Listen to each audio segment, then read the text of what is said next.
Hi, everybody. Good evening and welcome back to another video podcast. And I hope this finds you well wherever you're watching it, whether it's on YouTube or on BitChute or on Rumble or wherever else we put this out, or whether you're listening to the audio over on my podcast channel. Anyway, you're all very welcome. And as is ever the way, if you enjoy what we're doing, then do make a point of sharing this information out. We are in an information war. We're trying to fight back against considerable forces which are waging against us. So one way we can do that is we share information. And I've got a really special guest coming up in a minute. I'm going to bring him on very shortly. As I say, hopefully you'll enjoy the conversation. And that's what these are. These are just conversations, which is what we should be able to enjoy on legacy media. But of course, we know we can't. And that's why platforms like this, platforms like Alt News Media, for example, exist to provide a platform for voices which would otherwise not get that which they deserve. So without further ado, I'm going to bring on our special guest. His name is Nick Buckley MBE. Good evening, Nick. Good evening, and thanks for having me. Yeah, absolute pleasure to have you. With that, is that Manchester accent I detect there, Nick Buckley? It is. I'm right in the middle of Manchester city centre. Yeah, and in actual fact, I mean, maybe just to sort of make everyone familiar with yourself, Nick, if you could just introduce what you've been doing over the last 10, 12 years or whatever, because I think we're going to talk about woke culture, I guess. Yep. And obviously, I know I do know the background, but just maybe share with our viewers and listeners kind of what you've been through over the past decade or so. Sure. So 20 years ago, I started working with young people in Manchester, stopping them getting involved in crime and antisocial behaviour. And then 10 years ago, I took redundancy from the council because austerity had kicked in. And I used that money 10 years ago to set up a charity to carry on that work. And then we won some awards, we got some lottery funding, and the charity grew and grew and grew. And at one point, we were employing almost 28 people. And then last year, when we had the Black Lives Matter issues in London, the violent protests, I wrote a blog highlighting what I discovered about Black Lives Matter off their website. They fund the police, overthrow capitalism, and I wrote a 700-word blog on it. Some people thought I was racist because I was commenting on a black group. The board at the charity panicked and they sacked me. Yeah, shocking. Absolutely shocking, out of fear and cowardice. But they should have known better because they'd known me for a decade. And I said, no, thank you. I'm not going to be sacked. And I fought back. And over a month, I forced them all to resign in disgrace. And then I took control of the charity.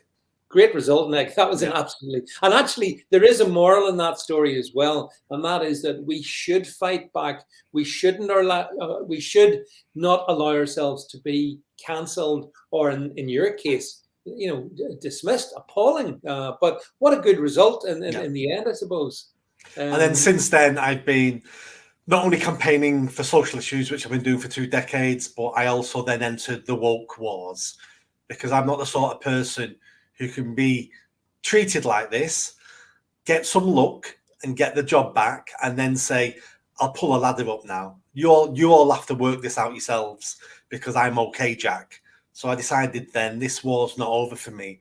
I'm going to carry on talking about this. I'm going to carry on highlighting where we're going wrong in society and trying to give people some courage so they can fight back as well. Which is what we desperately need, Nick. We desperately need more people like you. And in actual fact, the sort of stuff that you, for example, wrote in that article that triggered the whole thing. Yeah. I mean, and in fact, everything I've seen from you is reasonable, and it's by no means it's not extreme in any way. In many ways, I would see you as a voice of kind of moderation or common sense, or maybe both, so it speak volumes that if you speak common sense, you can find yourself in the sort of positions that you did find yourself in. Yeah, because we're going back to a stage of mob rule, and we used to have mob rule in this country hundreds of years ago, and we didn't want it because innocent people were being burnt at the stake, innocent people were being beaten to death, and that's why we created our law system, so we have an independent police force, judge, jury, sentences wrote down. We have a half-decent prison service. And that's how we get away from that. And we can't go back to the times where 12 people now on social media can say, he's a witch, let's burn him. Exactly. Well, that's it. I mean, we've replaced the medieval mobs with these digital mobs, which have been running rampant. I mean, obviously, they came for me about a year ago on Twitter, and I was removed from that platform because thou shalt not speak certain things that other people might get hurt about. And I, frankly, I've never set out to hurt anybody, but I do want to try and speak what I see as truth anyway, you know, but it's very difficult in 2021 to do that. It is. And anything worth discussing will be complicated and will be emotional. And we've not figured out exactly what we mean and what we say. That's why we're having the discussion. And we have to understand that some people may make a mistake while they're trying to explain what they're thinking and feeling. Yep. And that should be okay. But a lot of the time, there is no mistake. It's someone makes up an offense because I don't want you talking. Because if you're talking, other people may listen. And if they agree with you, that means they don't agree with me. So I want to shut you up. That's right. Oh, absolutely. Yeah. And that's at the heart of it. I mean, the other thing is, as you say, many topics are not totally straightforward. There is complexity, there is depth. And for me, Nick, one of the things I've found over the last couple of years anyway, it's one thing to knock out a 260 character tweet or social media post and try and, sort of distill down the issue. But actually, it's also really good to have a conversation, a proper conversation like we're having, where you can actually expand into the issue and people can listen and they can disagree or they can agree, whatever, they can go and think about it. But, it stops us being so dumbed down that we are just creatures of an instant social media tweet. So that's why I prefer these days this kind of stuff more so than some of the previously stuff I used to do. But so to move it into the moment, so here we are, Nick, it's November the 11th, or sorry, November the 8th, but it's not too far to November 11th. And obviously we have Remembrance Sunday coming up. And there was a tweet you put out, I think it was just over about a week ago, I think. And if we can just bring it up on the screen, I found it really interesting. Nick, you tweeted this. This will be the first year I do not make a donation to the Poppy Appeal. The British Legion have gone woke by recruiting a diversity manager paid for through donations, and I will seek out another forces charity to support. You tweeted that, and then we have the actual job description. I think we can bring it up on screen there it is. Head of Diversity and Inclusion. The Royal British Legion are looking somebody full-time salary, 50,000 to 55 gross per annum, permanent, full-time, head of diversity and inclusion. Well, now, Nick, what was it about that you took issue with? First of all, it's the title Diversity and Inclusion Manager. If we're going to talk about a made-up post, a managerial post that never needs to exist in our country, that's it. And the fact it's for a charity. So when you're buying your poppy, 50 grand, and then you add up, you add on pensions on top of that and add on, you're probably looking at 70, 80, 90 grand every year that we're going to have to fund this post. And I'm sick and tired of it. I'm sick and tired of these diversity managers because they're not diverse and they're not inclusive. They are basically race baiters. That's all they do now. They go into organizations and to keep their salary, they point out problems that don't exist. And a good example would when people talk about institutional racism. Institutional racism in our country is a ghost. You can't prove it exists, but all we have is half a dozen people going, I feel it exists. Well, that's not evidence. And I'm tired of these posts and I'm tired of people not pushing back. And if we've got a forces charity that should be spending every penny they get on individual soldiers who've put their lives on the line for our freedom and our safety, and we're now going to have a diversity man who says to them, So what's this job about? Are we going to say you're too white, therefore you're not going to get any money, or we've not got enough black disabled veterans? So are we going to create some black disabled veterans to make some manager feel better? It's woke nonsense. It's lunacy. And I'm pretty sure if we could speak to the soldiers over the last 50 years who have given their lives up for this country and said, this is what you fought for, I know the vast majority would be disgusted, because this is some sort of woke Marxist nonsense. It is, and it is. I mean, actually, you've hit on several important points there. It's disrespectful to our veterans in the first instance, I think, because this is not what they fought for. To, as you say, create non-jobs, which are going to be. I would think, Nick. I mean, what seems to happen is in these cultures, they bring in a diversity hire like this, and then they start to build their little diversity empire up. And the whole thing goes from bad to worse. So, it does need to be nipped in the bud before it becomes even bigger and more woke, because it's even then more toxic, surely. I've got a crazy idea for the British Legion. How about you treat all the veterans the same? You don't have to pay me £55,000 for that message. You can have that for free. Treat them all the same and help them all equally.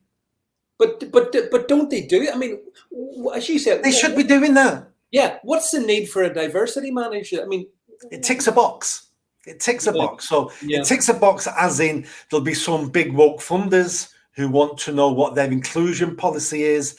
They may be looking at government money. So there's a big box there to take. The people who sit, because British Legion's a charity.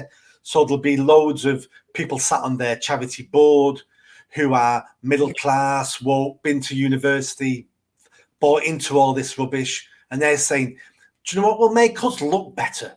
Yeah. Do you know what will make us feel better if we have a diversity inclusion manager? People will look at us and go, they're amazing. And it's like, no, we'll think you're amazing when you start housing some of the homeless veterans. Then we'll start thinking you're amazing. But yeah, well, I agree. But the Royal British Legion, no one's excluded. I mean, no. So that's what's so perplexing about this one. But I mean, I completely agree with you. By the way, diversity managers as such are non-existent jobs. It is just tick boxing. Yeah. But of all things, of all charities, this one. I just looked at it. I mean, I thought your tweet was so on the button, and so many more people should be joining in and supporting what you're trying to do, because I don't want to see those like the Royal British Legion go down this way, because like me, like yourself, Nick, they're not getting a penny from me. If they can afford that, which I think is one of your points, then they're not diverting the cash where it needs to go, which is to our veterans and the many issues that they face. And there's something very, very wrong in the Royal British Legion, but it's probably the point you've made. They're trying to tick boxes. Well, let's give them the benefit of the doubt. Let's say they've created this post because they have a problem with diversity inclusion, and they've decided we need to bring somebody in. Yeah. Well, if that's true, well, let's have the manager. But I want to see some people sacked for being racists. Yeah. So if you need a manager like this, that means you're a racist organisation. So I want to see some heads roll. And then that then explains why you've had to bring a diversity manager in. Which is logical. That's logical. Yes. Yeah. Because if you have to have one, that means there's a problem. If there's a problem, that means there's racism in the Royal British Legion. Now, I've never seen any evidence of that at any, but that's the logical conclusion of what they're doing. And it's so, I mean, it's symptomatic across the board, as we both know. I mean, you do get these diversity managers being brought in across the space, mainly because it panders to funding groups, I suppose. I mean, that has to be exactly one of the reasons. Yeah. I've started a small project up called Go Woke, Go Broke UK. It's on Twitter. The website's coming any week now. Okay. And the idea behind this is start highlighting charities, organisations, businesses who are going woke.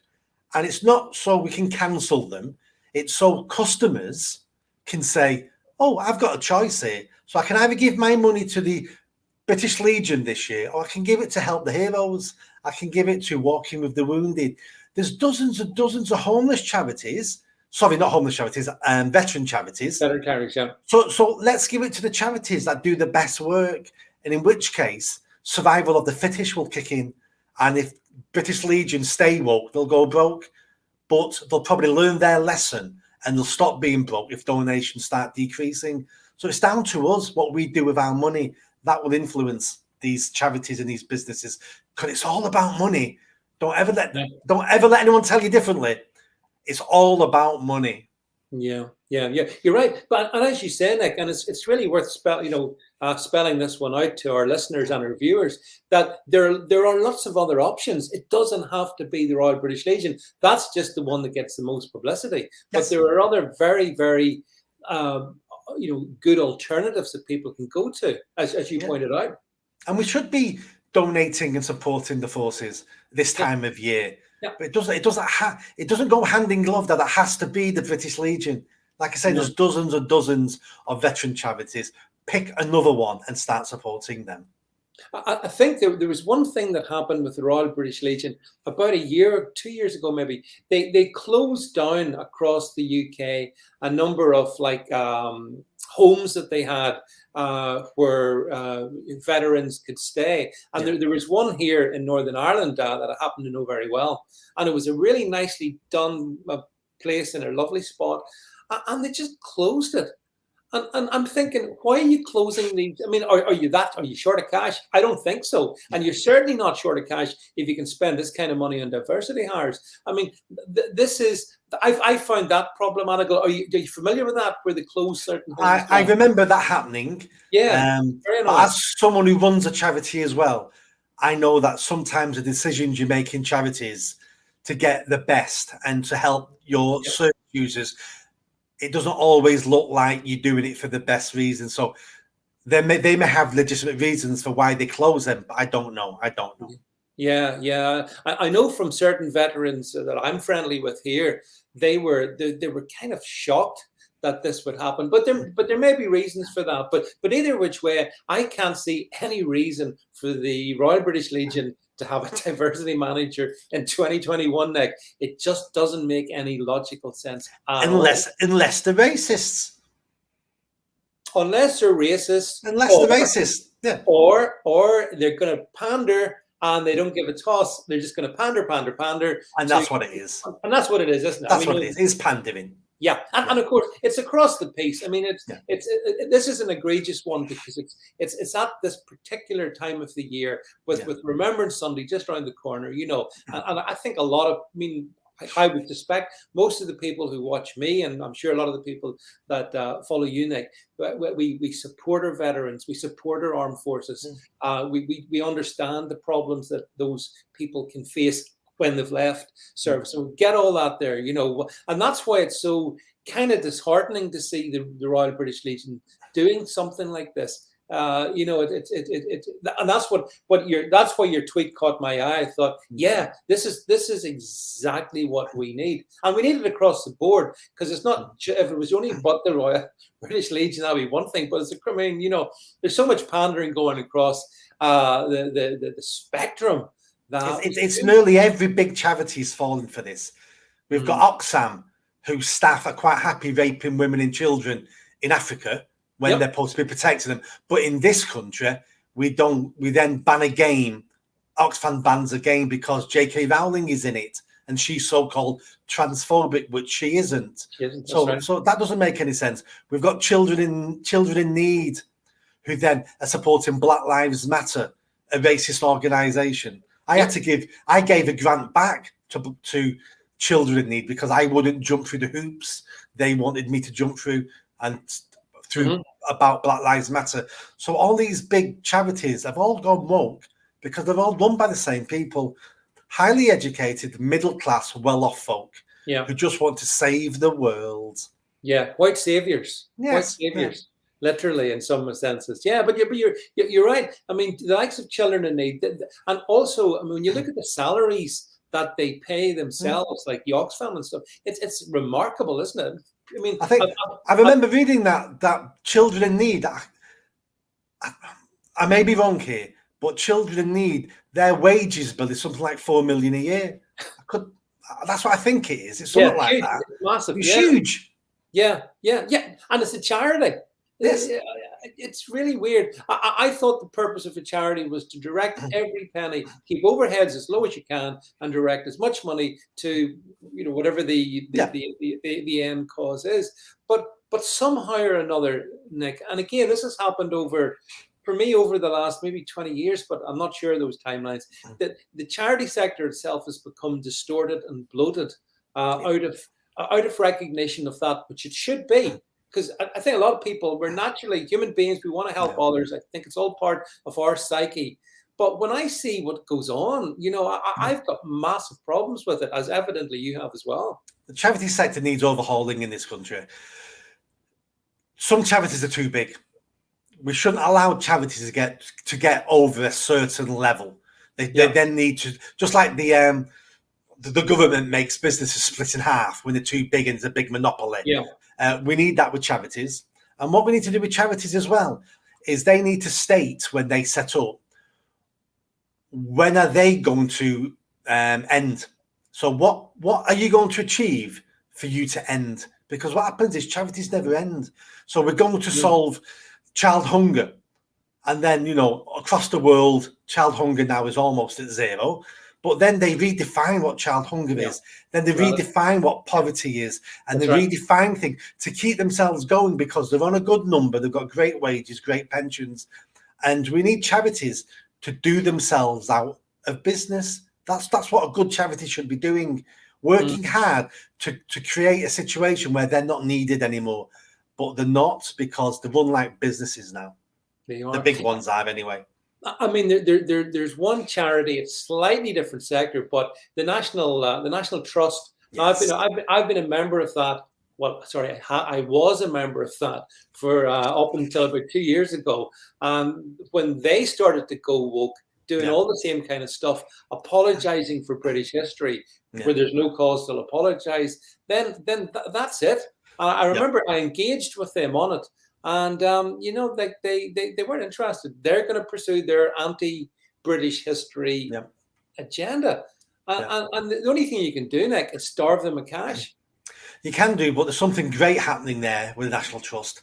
There's an organisation called Restore Trust. Yes, and what they're saying to people is, don't leave, keep your membership, and be part of us, because they've just voted onto the board now of the National Trust 3 members. So they've got a say now at the board. Last year, they made the chief exec, or they put pressure on the chief exec or the chair of the charity to resign. Yeah. So you've got 2 options. You can either resign from the organisation, say, I'm not supporting it anymore, or you stay and you fight.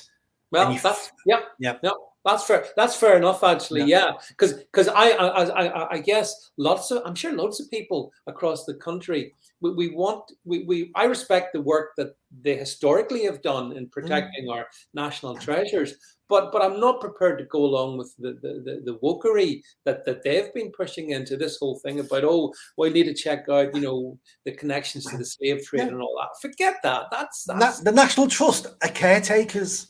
Yeah, that's all they are. Caretakers. You don't want your caretaker in your office or your apartment block advising you on social issues and history issues. No, they're a caretaker. Look after the buildings to your best ability. That's all their job is.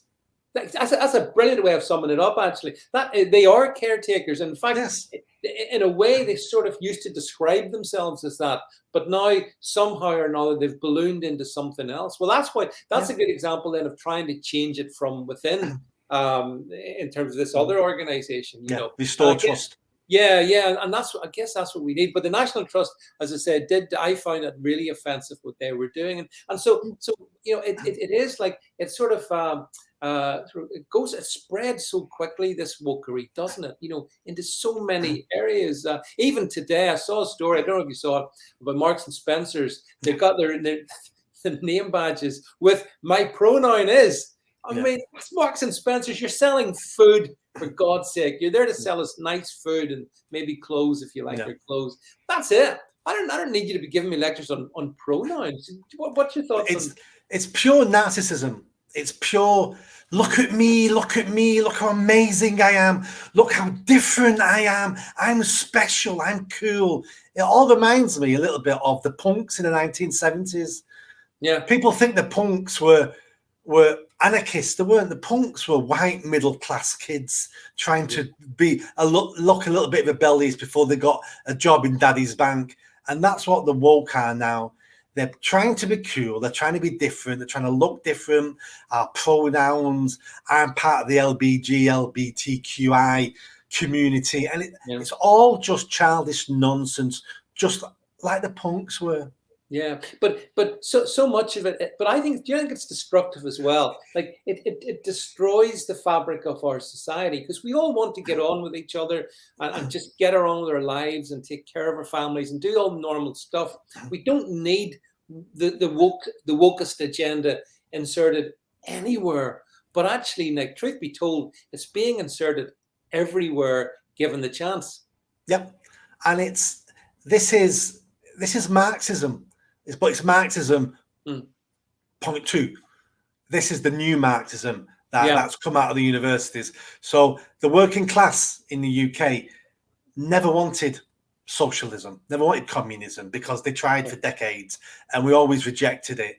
So this is the new way now. And the new way is, if we can destroy society, that's why there's no more families, hardly any fathers now in the home, because let's destroy the fathers.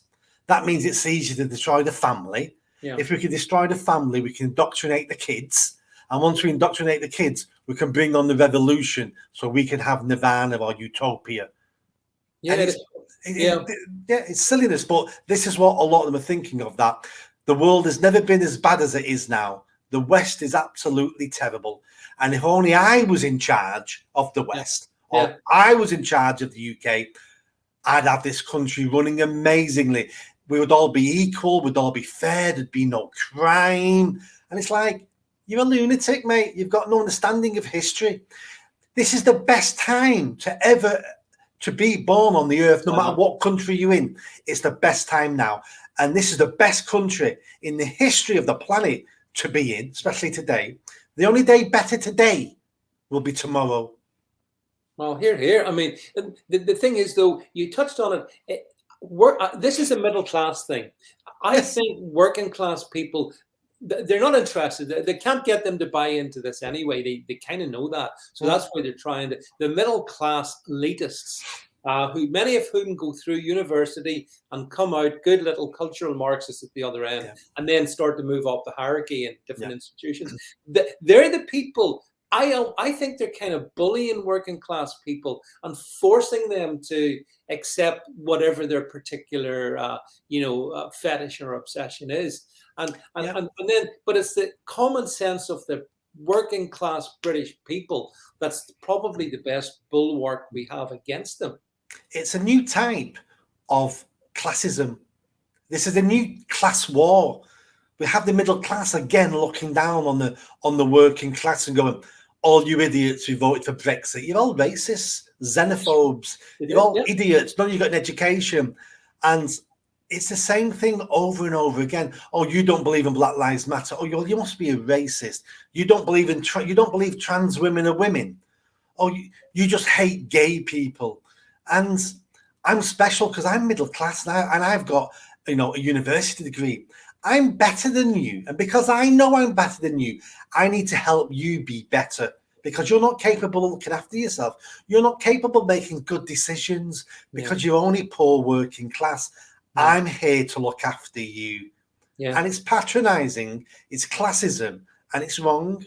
You're dead right, actually. I mean, it's the new form of this classism where it's snobbery being imposed upon people who want to just do their own thing, and it's quite an indictment on those snobs, Nick, who do patronize, and then, as you say, and you see it across the spectrum, they can't get any traction with the working people, though. I think most working people do have that common sense to go, no, I'm not interested in this at all. I don't care. The main reason they can't is because working class people are too busy working, trying to earn a living, trying to keep the rent debt collectors away from the door, trying to feed their kids, trying to get the kids into a good school. They haven't got time for this silliness. Only spoiled middle class people have time for this silliness. Yeah, and that I think that's been pretty manifest over the last 18 months or so, 19 months, with things like lockdown. And some people had a good lockdown because they could sit at home and they were getting full salary and life was good. But other people, tradesmen, people like that, people who were, having to get out and work for their families, they found it very, very, very tough.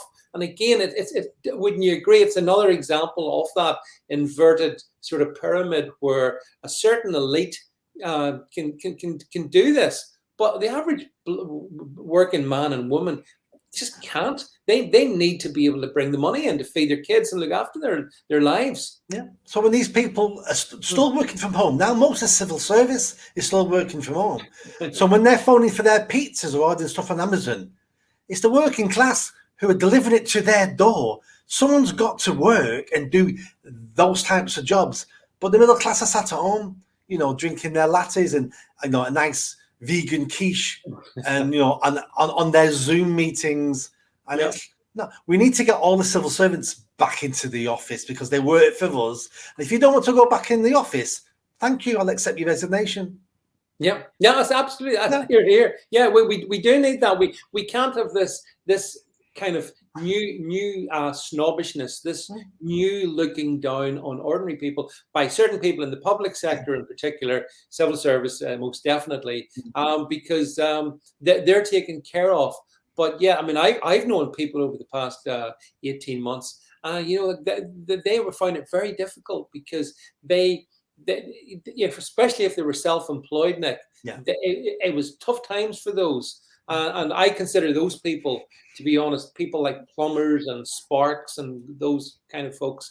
They're the backbone of this country, not civil servants. I'd sooner get rid of all the civil servants and make sure, because they don't help my life anyway. But if I need some plumbing done, I need a guy who can come and do it for me. And yet those people were being significantly disadvantaged. Again, same snobbish mindset.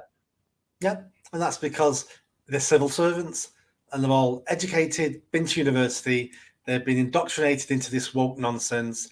They feel that they are special. They really do feel they're better than everybody else, the working class, and that they're just scum. They're uneducated scum. And 100 years ago, there used to be a joke 100 years ago about there's no point giving Northerners baths because they'll only use it to store their coal. So this isn't a new thing about looking down on the working class. It was happening 100 years ago, and this is just a new form of it. Yeah, the more things change, the more things stay the same, as the expression goes, Nick. Well, hey, listen, look, it's been lovely to chat to you, and I'm sure people will really enjoy that breath of fresh air, common sense that we've had from you. It is the kind of plain speaking, just reasonableness to me, but also, as you say, not being not caving in to things that aren't sensible and we shouldn't be just accepting, be it the Royal British Legion and their diversity hires, or be it any of these other things as well. We do need to push back. So look, all it remains for me to do is thank you very much for taking this time out of your day to spend it with me. I'm sure our listeners and viewers will really appreciate this. And if you have a comment for Nick, drop it below, and we will also put below the links to Nick's social media and other platforms so that you can keep up to date with him. I think you've got your Substack going, I think, Nick, haven't you? Yeah, I joined Substack a couple of months ago. That's doing well. Different articles on there ranging from feminism to the death penalty to lots of stuff on this woke nonsense. So I write probably every week. Well, talking actually of the death penalty, if we could just bring up before we go into the ether, there was a really good article you put up, Death Penalty for the Modern World, Execution is a Compassionate Action. This was published on Alt News Media, one of my other platforms. And the great thing about that article, I found, and got a lot of feedback on that, Nick, and people thought that this is, again, it's kind of, I think what your thing is, it's a very common sense way of looking at an issue which like the death penalty is a complex issue. It's very emotional. But yeah, I mean, I agree with you, a lot of your contentions in this one here. So if you want to read stuff like this from Nick, hopefully you can go on to his Substack and get it. Hopefully he will contribute another article or two over to Alt News Media, where people certainly loved that last one, Nick. And let's keep in contact with each other. Thank you for being here. And thanks everybody for watching, for listening into this one, and catch up with you soon. That's it from us. Good night.